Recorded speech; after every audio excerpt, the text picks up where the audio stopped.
자료를 보면 이 성별이란 말은 젠더 개념을 말한다고 돼 있어요. 수십 개의 젠더 개념. 예. 어떤 성적 소수의 지향성을 갖는 사람들도 차별받을 수가 안 된다. 그러면 그게 바로 그냥 차별금지법에 딱 걸립니다. 목사님 앞에 우리 남자 둘이가 결혼하겠다고 와서 줄에 서주세요 하면 목사님이 못 해주겠다면 바로 이 조항에 걸리는 거예요.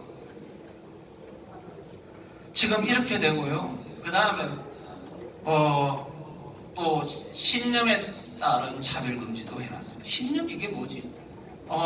그냥 단순한 이데올로기, 종교적 이데올로기에 종교가 있기 때문에 이거는 신념이라 하면 정치적 이데올로기를 말합니다. 차별금지법이라고 아시죠? 예, 많이 들으셨죠? 거기에는 이렇게 되어 있습니다. 성별, 사상, 종교, 인종 등에 따라서 차별받지 않는다. 거기에는 신념이란 말 대신에 사상이란 말로 분명히 말하고 있습니다. 사상에 따라서 차별받지 않는다. 사상이라 하면 정치적 사상이라 하면 뭐가 있냐? 공산주의, 사회주의 사상, 북한의 주체 사상, 이와 같은 자유민주주의 사상이 아닌 다른 사상들을 가져도 아무런 제약받지 않는다라는 것을 말합니다. 이렇게 만약에 되면 어떤 일이 벌어져요? 마을에서 이제는 주체사상 연구하는 단체, 선전하는 단체, 활동하는 단체가 마음대로 만들어진다면 그야말로 그들이 원하는 사회주의 이제 세상을 만드는데 이제는 뭐 장애가 없는 거죠. 여러분들은 지금요, 지난 2018년도 3월 달에 문정권이 헌법 초안을 만들 때 이렇게 했습니다. 자유민주적 기본질서라는 말에 자유자를 싹 뺐다가 한 서너 시간 만에 다시 집어넣었어요. 왜? 대한민국 국민들이 자유자 뺐다고 막 난리를 치니까 다시 넣었어요. 그 다시 넣었으니까 그럼 자유민주주의 체제가 지켜지는 겁니까? 아닙니다. 넣은 이유가 있다니까요. 뭐냐? 자유자를 넣어도 아무런 문제가 없기 때문에 넣었어요. 자, 뭐 어떻게 만들어놨냐면 자유민주주의는 사상의 자유가 있다. 그래서 공산주의, 사회주의 허용도 해야 된다. 이런 논리로 박원순이랑 이런 사람 다 이야기했잖아요. 그렇기 때문에 이미 그들은 자유민주주의는 사상의 자유가 있다는 프레임으로 이미 그들의 국가만품의 무력화 그리고 대한민국의 자유민주주의 체제를 와해하려는 사상에 대한 어떤 그런 제약이 사라지도록 이미 다 프레임이 되어 있습니다. 그래서 넣은 거지 자유민주주의를 수호하기 위해서 넣은 건 절대로 아니다. 그런 측면에서 보면 주민자치 기본법 안에 이미 벌써 사상의 자유를 넣었다는 것은 이미 대한민국은 마을 단위에서 대한민국을 사회주의 체제로 만들고 자유민주주의 체제를 와해하려고 하는 의도가 이미 여기에 다 녹아있다 이렇게 볼 수 있습니다. 그 다음에 종교에 대한 차별금지. 그러니까 이제는 앞으로는요 이단 종교 그 다음에 이슬람 비판 불가능합니다.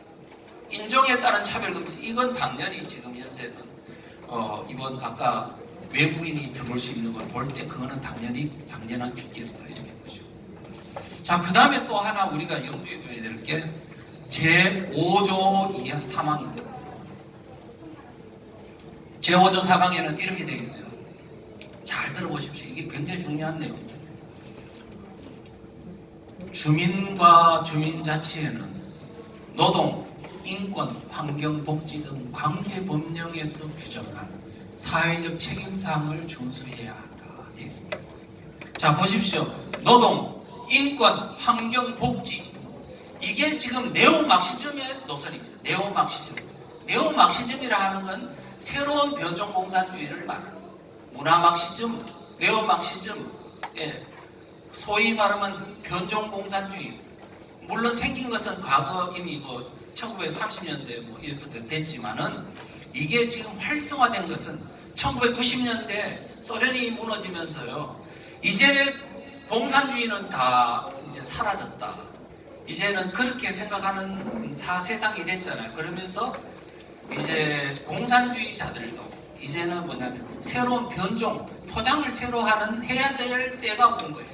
그래가지고 이제는 환경이니 노동이니 복지니와 같은 아주 소프트하고 그런 것을 사람을 죽이고 학살하는 게 아니고 매우 소프트한 것으로 포장을 해서 새로운 형태로 다시 뭐냐면 귀신이 뭐 예를 들면 아주 예쁜 신부의 옷으로 갈아입고 나타나듯이 지금 그렇게 한 것이 네오막시즘.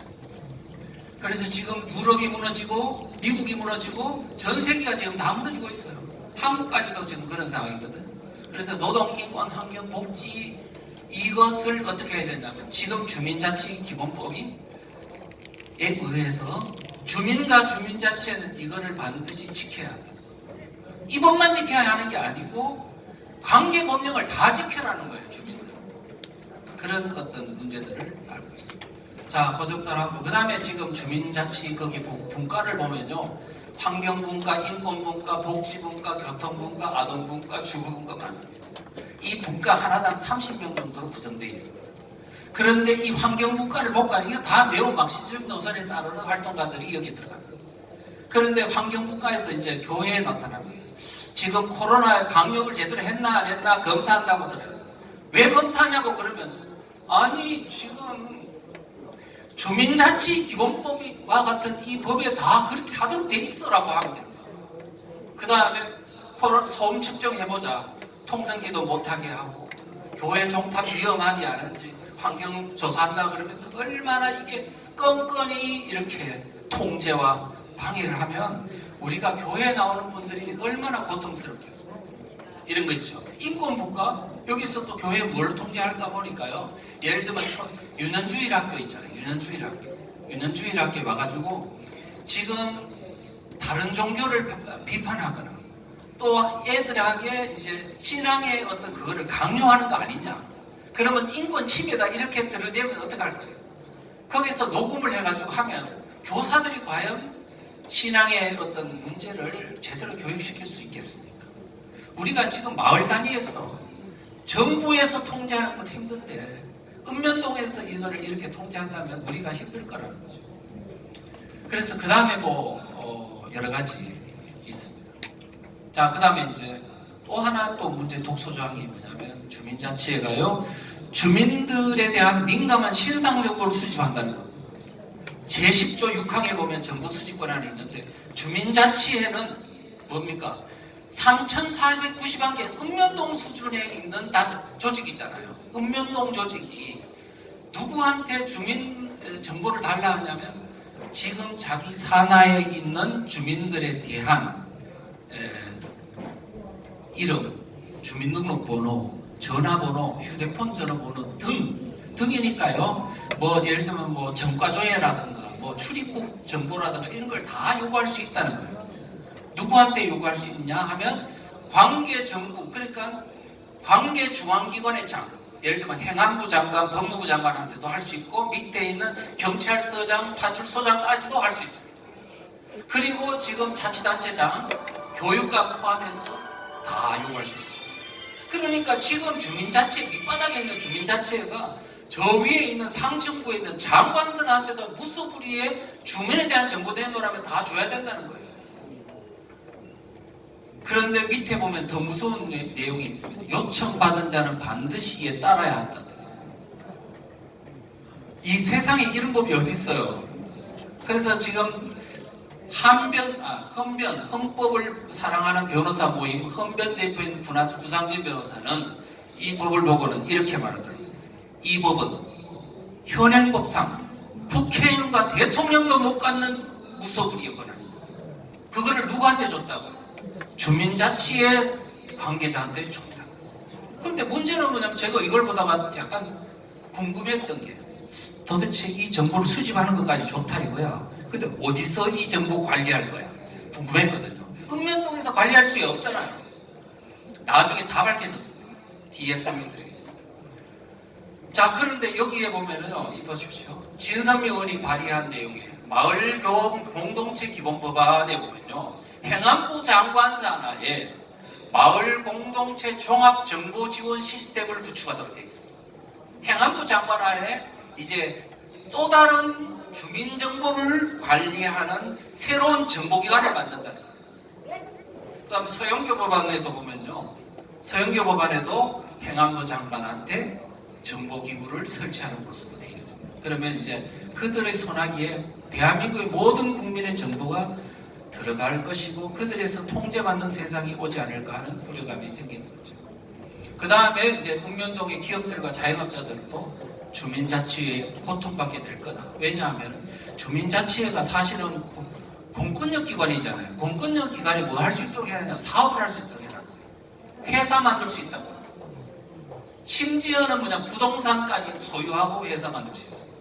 그래서 지금 국가로부터 자치단체로부터 소유하고 있는 부동산을 저가로 매수하거나 그 다음에 안 되면은 무상으로 사용할 수 있도록 규정해놨어요.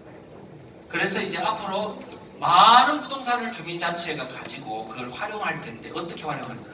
예를 들면 공공농장을 만든다, 공공주차장을 만든다, 힐링센터를 만든다, 마켓을 만들어가 또 무상으로 임대를 줄 수도 있고 그래서 소위 그들이 원하는 사람들에게는 엄청난 혜택에 돌아가는 식으로 이 조직을, 이 회사를 운영할 수 있게 되면 지금 정상적인 임대료를 받고 사업을 하는 많은 자영업자와 중소기업들이 큰 피해를 입게 될 것이다. 이렇게 볼 수가 있습니다. 그 다음에 지금 이 좌파 세력이 노리는 게 뭐냐? 마을공화국을 좌파들이 완전히 장악해서 영구 집권체제로 구축하려고 하는 베네수엘라 모델이라고 그랬죠, 제가. 자, 그러면 한번 볼게요. 왜 그게 가능한지.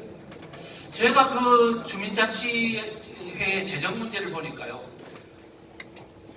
경비의 전부 또는 일부를 국가가 자치단체가 지원하도록 되어 있고 거기다가 특별회계 운영을 지원하도록 되어 있습니다. 특별회계 운영이 뭔지 제가 잘 몰라가지고 찾아봤더니 지금 이 법을 발의한 김영배 의원이 마을 활동가하고 인터뷰한 기사가 나와 있더라고요. 근데 그 사람이 김영배 의원이 주장한 건 아니고 마을 활동가가 주장한 내용입니다. 거기에 이렇게 되어 있더라고요. 국가균형발전 예산이 175조래요. 175조. 이것의 30%를 읍면동 주민자치에 줘야 된다고 되어 있어요. 175조의 3분의 1이면 얼마나 정도 되죠? 한 70조 정도 됩니까? 이거를 마을 주민자치의 소유로 주는 거예요. 자, 그 다음에 그런데 제주도에 있는 모 교수는, 좌파 교수는 175조 전액을 주민자치한테 줘야 된다. 175조를 주고 이 175조를 주민의 총유로 하고 여기서 나오는 수익의 n분의 1을 모든 주민들한테 나눠주라고. 그러면 시골에 있는 노인분들이 좋아할까요? 안 좋아할까요? 그러면 그 사람들이 마음이 뺏길까요? 안 뺏길까요? 그러면 투표 때 어떻게 행사할까요? 영부지거리. 그래서 지금 마을에서 주민자치회가 회사 만들고 해서 완전히 중소기업이라든가 자영업자가 다 망하든 말든 거기에 혜택을 받는 사람한테는 그 한 푼이 굉장히 중요한 거예요. 그래서 저는 이렇게 생각합니다. 오늘 지금 대한민국의 체제가 지켜지냐 안 지켜지냐의 선택은 어디 앞에 놓여 있냐? 내 마음의 양심에 내게 이득이 된다고 해서 그걸 물리칠 수 있는 그런 어떤 생각에 기둥이 서 있느냐 없느냐에 따라서 대한민국이 지켜지냐 안 지켜지는 거죠. 그런데 저는 이렇게 생각합니다. 희망이 있을 수 있겠다 대한민국. 왜 그러냐고요? 저는 이랬으면 대한민국이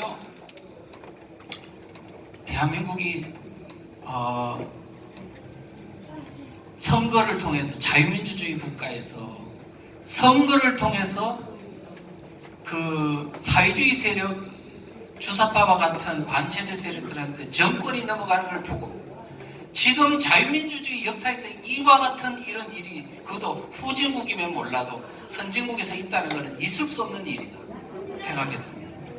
그런데 이번에요 그 모진 탄압과 언론이 다 장악당하는 상황에서도 선거를 통해서 다시 혁명적으로 이게 정권을 다시 되찾아온 것은 우리 국민들이 돈으로 안 된다는 거야. 네. 그러니까 지금 뭐냐면은 지금 대한민국 70년 동안에 정부 빚이 진 게 600조라고 그러는데 600조인데 지금 문재인 정부 5년 동안에 진 빚이 400조라고 그러죠.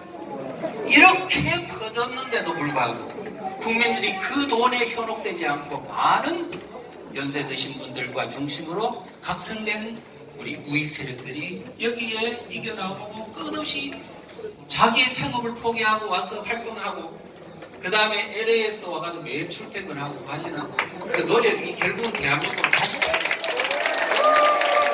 절대로 절망할 일이 아니고 이제는 희망을 가지고 하면 된다. 그 다음에 이제 주민자치기본법 좀 길게 이야기했고요. 이제 마을교육 공동체 법안에 대해 또 한번 알아보겠습니다. 지금 이게 마을교육 공동체법이 어떠가 있냐면 슬로건에 보니까 요람에서 무덤까지 이렇게 되어 있습니다. 한 명의 아이를 키우기 위해서 온 마을이 필요하다고 되어 있습니다. 느낌 오시죠? 자, 교육부 2019년 12월 교육부 자료 보니까 핵심은 이렇습니다. 뭐냐면은 지금 그 3,400 읍면동 단위에 교육기관들이 있죠. 초중고등학교, 대학교, 그 다음에 마을학교 이런 것도 있는데 이거를 통합관리하겠다는 겁니다. 자, 통합관리하겠다는 뜻은 좌파 마을학교가 이제는 통합관리 대상이 되면 예산 지원을 받을까요? 안 받을까요? 그렇지. 이제 거기서 많은 이제는 역량이 더 늘어나게 될 것이다. 두 번째는 그 읍면동에 있는 모든 교사와 그 마을학교 교사를 포함해서 강사들을 통합관리하겠다. 그러면 좌파 마을 강사들이 이제는 그냥 지금까지는 보면은 소외되어 있었지만 이제는 정규 학교까지 합법적으로 강의를 할 수 있는 아마 그런 근거가 생기게 될 것입니다. 이렇게 볼 때 지금 이 주민 통합교육이라는 것은 앞으로 굉장히 문제가 될 것이고 거기다가 단순하게 지금 학교의 교사가 학생들만 가르치는 게 아니고요. 학생과 학부모, 교직원과 지역 주민이 함께 가치를 공유하는 교육 생태계 조성이 목적이라고 법안에 분명히 명시되어 있습니다.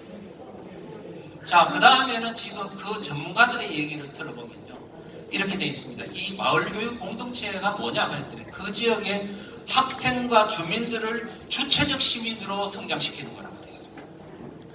그리고 민주 시민교육이라고 되어 있는데 그 자료들에 보면은 전부 다 동성애 차별금지 이와 같은 내용을 학교에서 가르칠 수 있도록 이렇게 되어 있습니다. 그 다음에 마을연구소 소장 장정모라는 양반은 뭐라고 되어 있냐면 앞으로 일체의 자유주의적 개인주의를 반대한다고 되어 있습니다.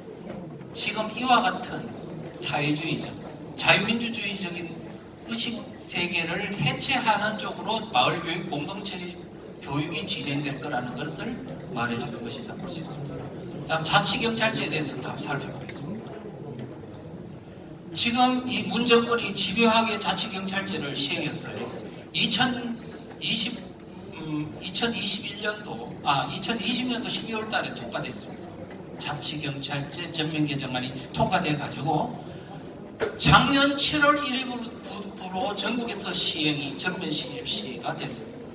자, 그런데요, 이 핵심이 뭐냐 하니까 경찰 업무 중에 수사라든가 이런 국가 경찰 업무도 그 다음에 자치 업무를 이렇게 분리를 해놓고 자치 업무를 자치단체한테 준다는 거예요. 자치한테 시도지사한테 넘긴다는 거예요. 자, 그런데 넘긴다 해놓고 어떻게 되냐? 넘긴다 했는데 결국 핵심은 뭐냐? 시도지사 밑에 시도경찰위원회라는 것을 만들어요. 경찰위원회라는 걸 만들어가지고 이 경찰위원회가 자치경찰의 모든 업무를 다 장악하는 겁니다. 장악하는데 시도지사로부터 통제를 안 받아요. 독립적으로 운영하도록 되어 있습니다. 그런데 자치위원회는 인원이 몇 명이야? 7명이에요. 7명이고 그 밑에 업무를 보조하는 사람이 20명에서 50명이 활동을 합니다. 그런데 이 사람들은 누구냐 하니까 마을에서 마을 활동가들이 여기에 들어가요. 그래서 경찰하고 합동으로 근무해요. 그러니까 결국은 말로는 시도지사한테 자치 업무를 넘긴다 해놓고 실제는 뭐냐면 경찰위원회를 장악하고 있는 그 지역에 있는 마을 좌파 활동가들이 한테 자치경찰 업무가 넘어가요. 저는 이걸 보면서 어떤 느낌이냐, 이번에 검수완박법 아시죠?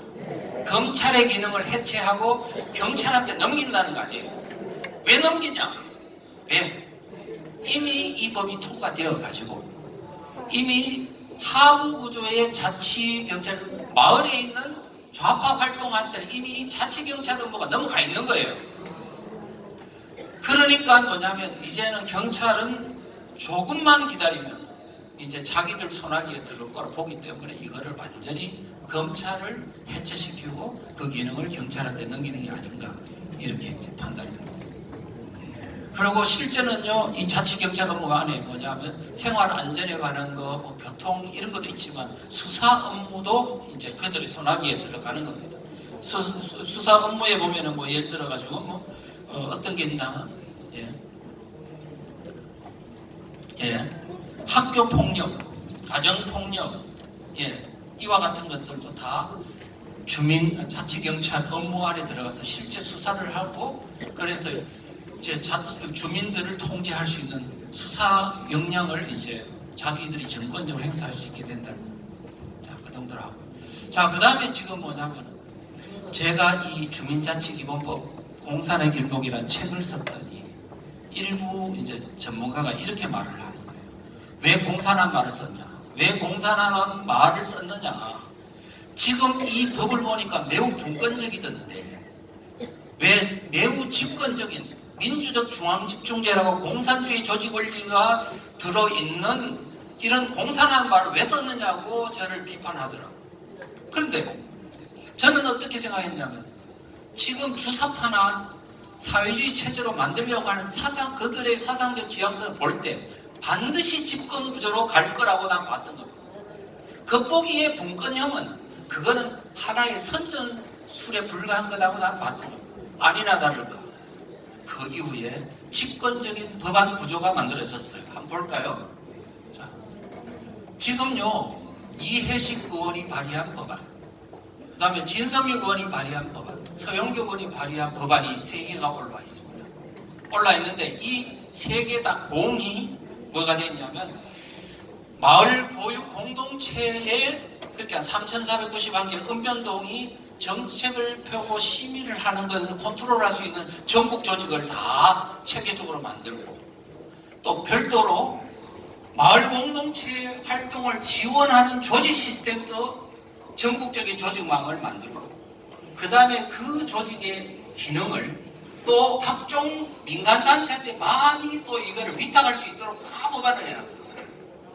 그래서 결국은 뭐냐면 3,491개 읍면동의 권한을 위임하고 분권화한 것 같지만 그 무대 뒤에는 그들이 원하는 매우 집권적 시스템을 구축하고 있다는 사실을 우리 국민들이 반드시 알아야 된다.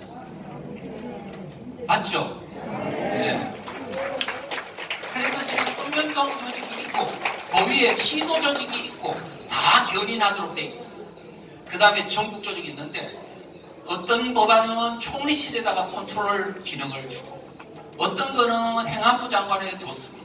근데 지금 우파 정권이 창출될 줄 알았을까요? 몰랐을까요? 모르고 저렇게 해놓은 거예요. 그렇기 때문에 이 의도를 우리는 명확히 아셔야 합니다. 그래서 저는 이거를요 이렇게 봤습니다. 자, 지금 우리 정부의 지방행정 조직 망도를 한번 볼게요. 행안부가 있고 그 밑에 시도가 있고 그 밑에 시군구 조직이 있고 그 밑에 읍면동 조직이 있는 거 아시죠? 자, 그런데요 이게 지금까지 우리 우파 조직에서 지방 관리하는 조직인데요, 옆에다가 이번에 어떻게 해놨냐면 저 위에 전국 조직이 있고 그 다음 시도 조직이 있고 그 다음 시군구 읍면동 이렇게 쭉 해가지고 제일 밑바닥에는 가짜 주민들이 이 조직을 좌파들이 주도하는 이 조직을 백업할 수 있도록 다 해놨습니다. 그러면서 이 조직이 기존에 있는 읍면동의 행정조직망을 견제하고 견인할 수 있도록 다 해놨다. 이걸 보니까 사회주의 국가에서 있는 지방행정 구조하고 유사하다. 그래서 북한에서 탈북한 분들이 목사님 한 분이 그러더라고요. 이거 보니까 북한에 있는 지방행정하고 비슷하다고 말씀하더라고요. 자, 그런데 이제 박원순 시장이 죽었죠. 그 그런데 이제 작년 오세훈 시장이 당선된 후에 하도 말이 많아. 마을 공동체 사업에 너무 부정부패가 많다고 했어요. 종합감사를 실시했어요. 했더니 어떤 일이 벌어졌냐. 놀라운 일이 벌어졌습니다. 오세훈 시장이 9월달에 종합감사 결과를 발표했는데요. 박원순 시장 10년 동안 시민단체에 지원한 게 1조 원에 이른다고. 서울시 예산은 그들의 ATM기로 전락했다고. 그래서 시민단체 출신들을 임기제 공무원으로 서울도청에 보진하고 위탁업체 선정에서부터 지도 감독 일까지 모든 일을 그들이 하고, 그 다음에 또 중간 조직을 만들고, 또 그 다음에 그거를 또 위탁하고, 이런 식으로 자기들만의 생태계, 자기들만의 리그를 만들어가지고 서울시를 완전히 말아먹었다고 되어 있습니다. 이해할 수 없다. 너무나 어처구니 없는 일이니까. 지금 이와 같은 감사 결과가 만약에 예를 들어가지고 지금 주민 이 법이 통과되고 조례가 시행됐다면 전국 3,491개 읍면동에서 서울시와 같은 일이 벌어질 겁니다. 그러면 다시는요, 대한민국이 자유민주주의 회복이 불가능합니다. 자, 어떻게 할 것입니까? 이제 우리는요, 지금 이와 같은 이 좌파 세력의 음모들을 우리가 국민들에 다 알려야 돼요. 알려야 되고요. 지금 마을에 뭐가 체제 전쟁이 중앙 단위에서만 일어나는 게 아니고 마을 단위에서 일어난다는 이 어마어마한 이 사실을 알지 못하는 이웃 주민들에게 알려야 된다. 그 다음에 그래서 지금 마을로 간 체제 전쟁 이 소책자를 한번 읽고 16페이지니까 읽어보시고, 그 다음에 그와 같은 책들을 읽어서 지금 우리가 체제 전쟁에서 우리 마을은 내가 지켜야 한다, 이런 정신을 가지고 하셔야 되고요. 그 다음에 이게 좌파들은 지금 계속 마을을 장악하기 위해 가지고요, 지금 20년째 지금 마을의 조직을 만들고 있습니다. 심지어는요, 거기에 시골에 가면은요, 농산물 안 팔리는 그 시골 많지요. 그 친구들이 다 가가지고 주민들한테 물건을 팔아주는 거야. 한살림, 아이쿠생녀, 뭐 이와 같은 판매망들을 이용해가 다 팔아줘가지고 민심을 얻어가지고 완전히 지금 지역마다 마을마다 사사건 구분화 작업을 하고 있어요. 제가 물어봤습니다. 저 하동군에 있는 어떤 그 사람을 만났는데 거기는 싹 다 넘어갔대요. 마을이 30호 되는데 다 넘어갔다고. 그래서 뭐냐면 그 교회에서 전도하는 마음으로 그들이 지금 이렇게 확산하고 있는 거예요. 그래서 지금 우리가 이 조직, 지금 정광훈 목사님께서 하고 있는 천만 조직 만들기 있잖아요. 이 조직은 천만 조직 목적 자체가 천만을 만드는 게 목적이 아니에요. 이 만들어진다면 이 조직을 어디에 활용할 거냐가 굉장히 중요하죠. 지금 이와 같은 저직운동은 개인이 각성되는 것으로 끝나서는 안 돼요. 그들과 조직화된 그들과 맞대응하려면 우리도 조직을 만들어야 돼요. 그래서 천만 조직은 이런 것들이 필요하다, 이렇게 말씀해요. 그래서 이제 우선은요, 조직을 만들기 전에 뭐 해야 되나? 내비게이션이 같은 사람들이 조직을 해요. 서로 내비게이션이 틀리면요, 모래알입니다. 모래알.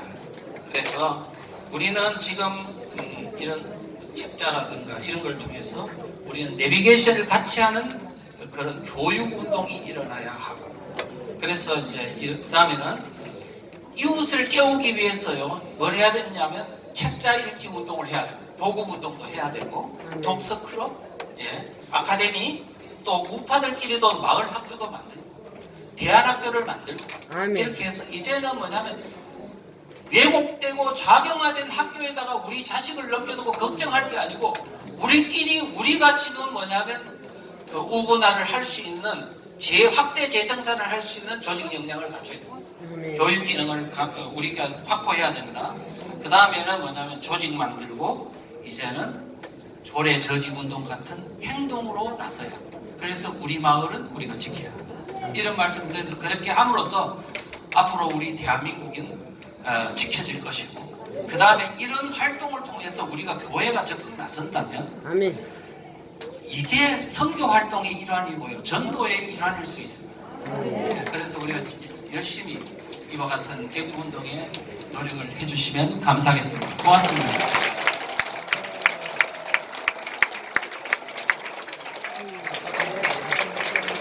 자, 수고하신 우리 이해창 교수님께 다시 한번 뜨거운 박수를 보내주시기 바랍니다.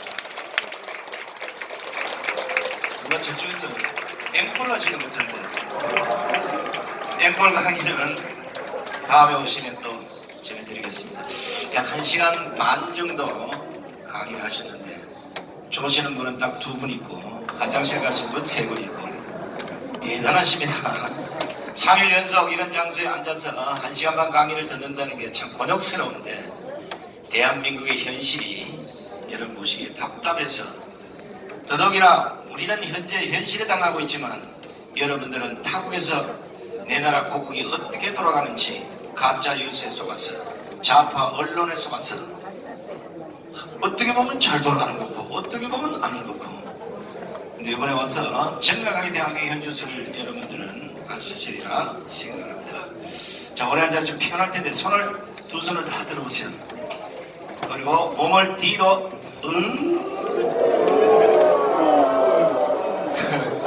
아니 워낙 교육이 잘 돼가지고 제가 손을 들고 뒤로 이랬는데 알아서 근데 여기에 꼭 해야 될 단어가 있습니다.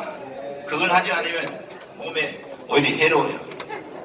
아, 시원하다. 이걸 하셔야 되죠. 뒤로 다시 됩니다. 뒤로 넘어다.